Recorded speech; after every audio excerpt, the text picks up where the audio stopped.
guys, it's Suri, so welcome back to my channel.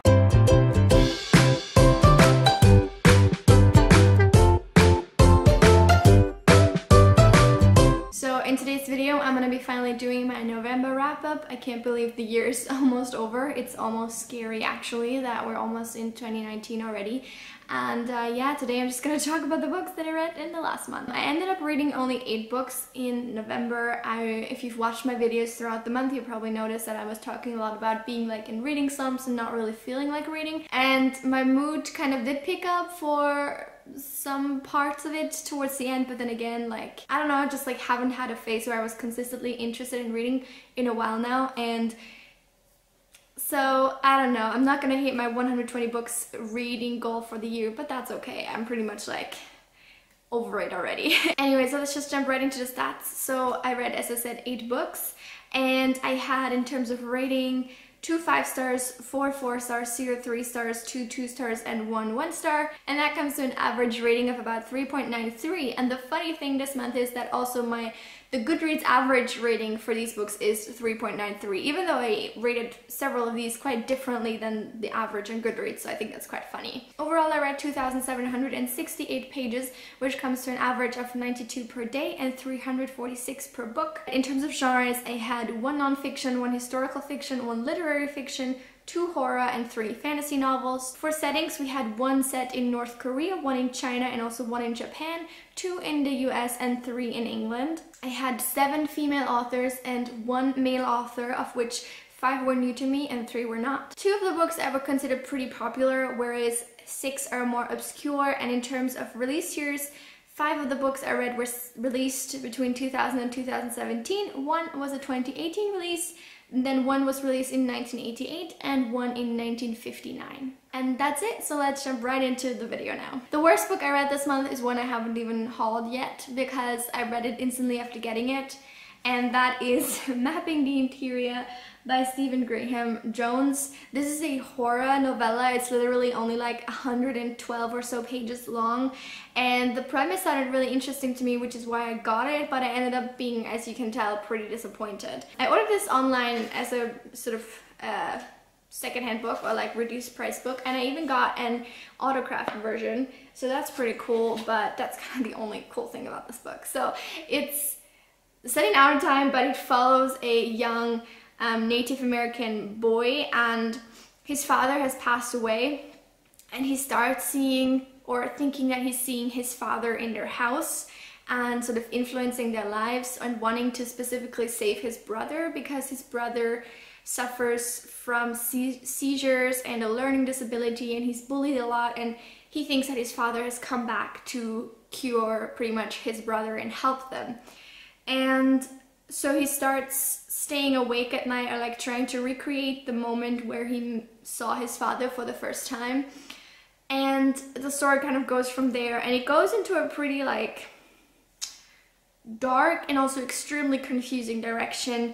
I thought it had an interesting idea, but it read more like weird fiction than horror, and there was some super fucked up stuff happening specifically towards the ending, and especially at the end I felt like the entire book was pretty much ruined by what happened, like the relationships that were set up, specifically the one between this boy and his brother, which is really strong and very much a protective relationship, got ruined like completely. And I ended up giving this book, as I said, 2 stars. I thought it was not that well written and also just bad.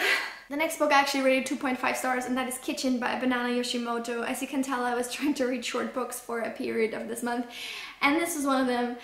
And it's so weird. I've been meaning to read this book for such a long time now, and I was really looking forward to it because I'd heard so many great things about it, but ultimately I just didn't see it. Like, I didn't see what was so great about it. The book actually consists, well, it's a really short book, so I guess a novella, but it actually consists of 2 stories, and both of them are supposed to revolve around kitchens and motherhood and transsexuality specifically. And you know, it's set like I think in the 80s or even earlier than that in Japan, so specifically transsexuality was still a taboo subject at the time.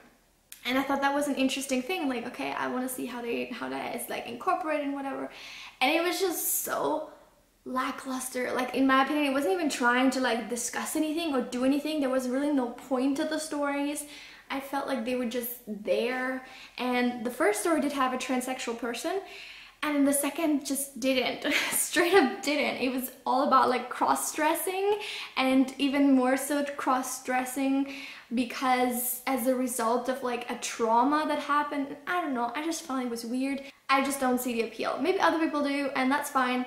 I just don't. For almost the worst thing about this book to me was the terrible translation. I probably should have read it in Japanese, let's be honest, but I mean, some phrases I had to actually translate back into Japanese in order for them to make sense, because they didn't make sense in English. Like, that's not the word that you would have used in that situation in English, so it didn't make sense. Like, they were often way too literal and terrible, and that's not the author's fault, but it's a fault of the book, and I really didn't enjoy it that much. Luckily, the month got so much better, because after that I only have 4 and 5 stars to talk about, so I'm excited about that. My first 4 star is actually the second book I read this month, and that was The Courtesan by Alexandra Curry. This is historical fiction based on the life of Sai Qinhua, who was a Chinese prostitute, and she, or courtesan I guess is the fancy word for it, but she had a pretty tough life and ended up in a brothel working there, and then she ended up actually marrying a man who took her to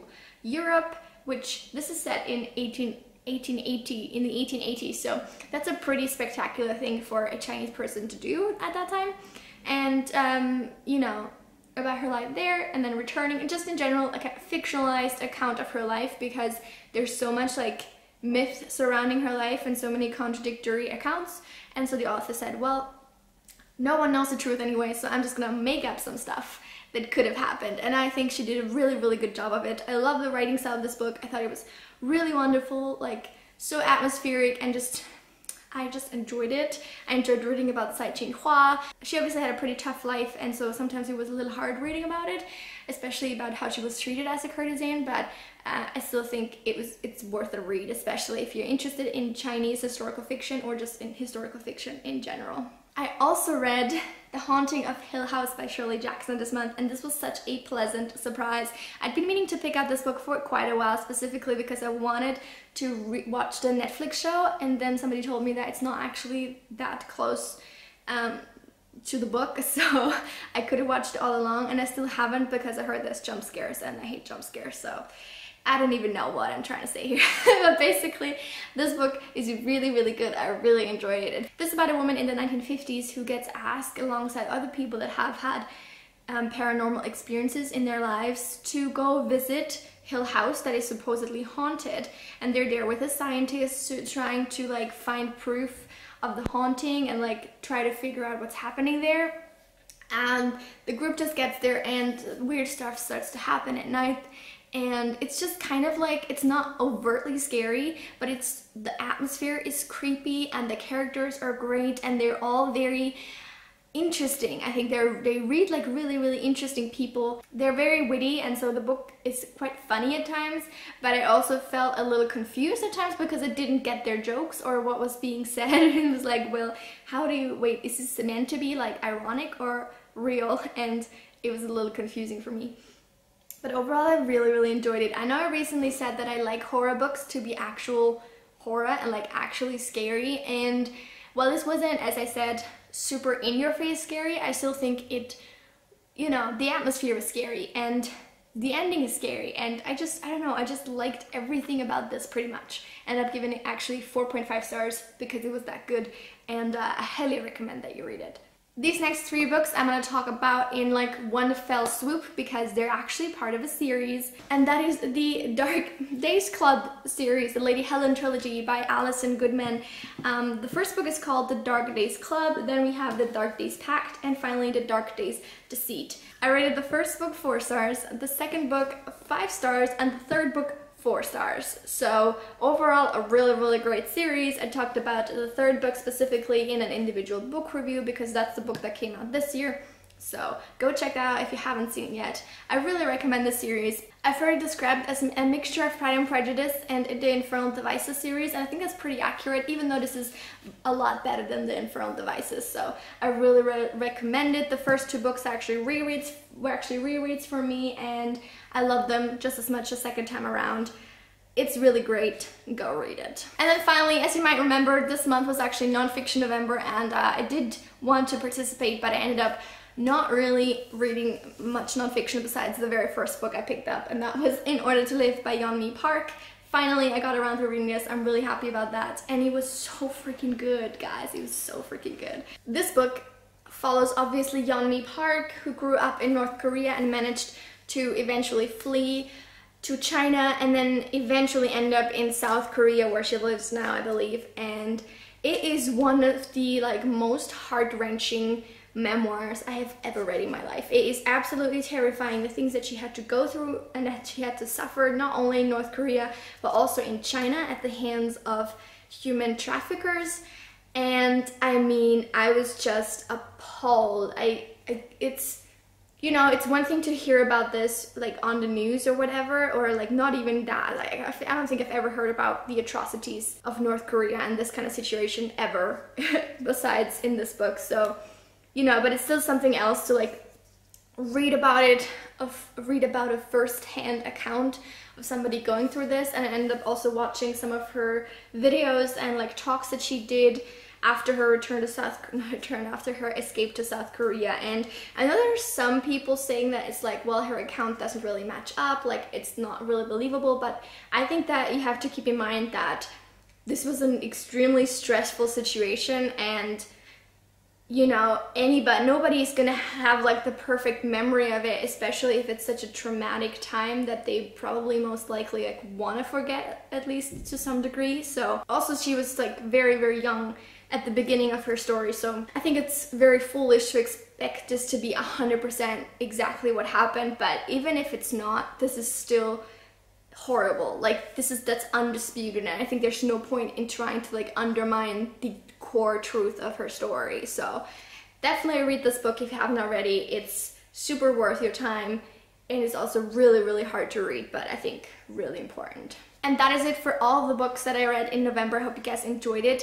Also, I listened to most of Sapiens, A Brief History of Humankind by Yuval Noah Harari. I need 2 more hours to finish it, and I've just been procrastinating like crazy recently, so I haven't finished it yet. It'll turn up in my December wrap-up for sure. So I didn't not read nonfiction or listen to nonfiction at all, but it was very scarce,